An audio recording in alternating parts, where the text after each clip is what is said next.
Welcome back to another Explainer. Today we're diving into what is, honestly, probably the greatest story football has ever written. We're tracking the definitive journey of Lionel Messi, a narrative that takes us from the absolute depths of adversity all the way up to the literal pinnacle of the sporting world. Before we jump in, I want you to really think about something.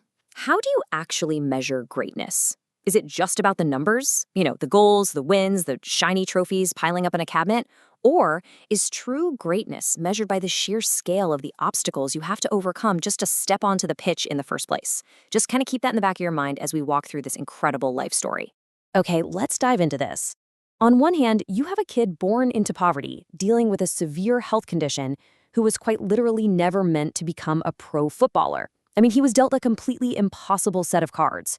But then, on the other hand, you have the guy widely recognized today as the undisputed greatest of all time. So, how on earth did we get from point A to point B? Section 1. The Impossible Hand. A Dream Halted. Born back in 1987, Messi comes from super humble beginnings in the sleepy city of Rosario, Argentina. His dad, Jorge, worked in a steel factory. But man, by age 4, this prodigy just emerges. He joins the youth academy of Newell's Old Boys, which is the exact same club where Diego Maradona finished his career, by the way, and his youth team basically steamrolls everyone, losing just one single game in 4 years. But then, at age 9, disaster strikes. He literally stops growing. He gets an official diagnosis of a growth hormone deficiency. And the medical treatment? Unbelievably expensive. When the insurance cut off, his dad couldn't pay, Newell's couldn't help out, and even the big wealthy clubs like River Plate wouldn't commit to footing the bills. So the crucial point is, everything suddenly hinged on this massive, life-changing milestone at age 13. You see, during those difficult early years, pure physicality was seen as the holy grail for an athlete. And Messi? Well, he was deemed just way too short to ever be a footballer. Actually, as a little kid, he wouldn't even get picked for playground matches. But he decided he was going to play anyway. And he dribbled the ball with such insane, mesmerizing skill that he almost instantly became the first pick, earning this completely iconic nickname, the Flea. Section 2. The Barcelona Miracle. Crossing the Ocean. Since no domestic clubs were willing or able to cover his medical bills, salvation had to come from across the Atlantic. At barely 13 years old, Messi flies out to Spain for a trial with Barcelona. And he blew them away so fast that the club literally drafted an informal contract right on the spot just to lock him down. But it definitely wasn't an overnight fairy tale. First off, he had to battle this crushing homesickness at Barca's famous academy, La Masia. Secondly, he was so unbelievably quiet that his teammates actually nicknamed him El Mudo, the mute. But eventually, his feet did the talking. He became part of this totally legendary youth group with guys like Cesc Fabregas and Jero Piqué. And by age 16, he's already training with the first team. The senior players were so mind-blown by what he could do, they straight up called him an alien. From there, his breakthrough into the pro world was just rapid fire. By 2004, he signs his first pro contract, makes his senior debut, bags his first goal, and helps Barcelona win La Liga. But his international career, that was a completely different beast. Over here, you've got the U20 World Cup champion and player of the tournament. But over there, his wildly anticipated senior debut for Argentina ends in massive drama, with a red card. Honestly, it was a pretty rocky omen for what was coming down the road. Back at his club, though, the stars were perfectly aligning. Barcelona was entering its absolute golden era. Under Frank Rijkaard and then Pep Guardiola, who completely revolutionized football by dropping Messi into that false nine role, the Flea became the undisputed focal point. Surrounded by absolute legends like Xavi, Iniesta, Eto'o, and Ronaldinho, Messi spearheaded Barca to a mountain of La Liga titles, Champions League trophies, and some truly historic trebles. Section 3. The Alien Era. Rewriting History. All right, this is where he stops being just a great player and starts completely tearing up the history books, snatching Ballon d'Or after Ballon d'Or. Now, what's really interesting about this slide is this single number right here. 91. In the calendar year of 2012, Lionel Messi scored 91 goals. Just let that sink in for a second. That is a record that still stands today as one of the absolute most absurd, almost mathematically impossible achievements in the history of the sport. And yet, he did it. And the crazy thing, the pace of his dominance only accelerated. By 2015, he formed what is arguably the most devastating attack lineup the game has ever seen, the MSN Trio. Teaming up with Luis Suarez and Neymar, this South American trio absolutely bulldozed through Europe, dismantling defenses with total ruthlessness to secure yet another historic treble for Barcelona. Section 4, Heartbreak in Argentina, the abyss. Let's move to this and see how this builds.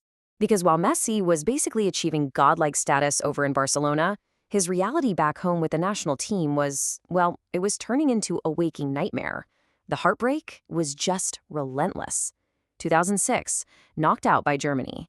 2010, eliminated by Germany again. Then, in 2014, he finally makes it to the ultimate stage, the World Cup final, only to suffer this incredibly agonizing extra-time loss, yep, you guessed it, to Germany.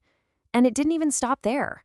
By 2016, he endures back-to-back Copa America final defeats to Chile. Eventually, the despair just hits a breaking point. You have a brutally painful missed penalty against Chile in a crucial final, followed by the overwhelming, crushing public pressure of an entire nation basically demanding a trophy. The weight of those impossible cards we talked about earlier got so incredibly heavy that Messi actually shocked the world and announced his retirement from international football. Now, he would come back shortly after, but you can only imagine the massive psychological and mental toll that all of this took. Meanwhile, his safe haven, the sanctuary he always had at Barcelona, was totally crumbling. The squad changed, Neymar left, and the burden was falling almost entirely on Messi's shoulders. And then came 2021. Barcelona was in such a severe financial crisis that they literally could not afford to renew his contract. So, after more than 20 years, Messi is forced into this tearful, heartbreaking free transfer exit to Paris Saint-Germain. The expectations over in Paris were sky high, but honestly, adapting was tough. His stint there was marked by some injuries, fitness hurdles, and inconsistency. I mean, sure, he still added more trophies and assists to his resume, but that ultimate Champions League dream with PSG, it ultimately fell short. Section 5, the ultimate redemption, Qatar 2022. Heading into Qatar, the tension was just at an absolute peak. Everyone watching knew this was it, his final realistic shot at the one ultimate prize that had dodged him his entire life. And, true to form, it was a total emotional roller coaster right from the jump. Matchday 1, they suffer this shocking, unbelievable upset loss to Saudi Arabia. Everybody thought, oh no, the nightmare is repeating. But Messi rallied. Through just sheer, undeniable leadership and determination, he practically dragged the team forward, sweeping past Mexico, Poland, Australia, the Netherlands, and Croatia in the knockouts, setting the stage for an epic final clash with France. What followed was, without a doubt, one of the greatest matches in the entire history of the sport. It was a heavyweight bout. Every single time Messi scored to inch just a little bit closer to his destiny, the brilliant Kylian Mbappé would answer right back for France.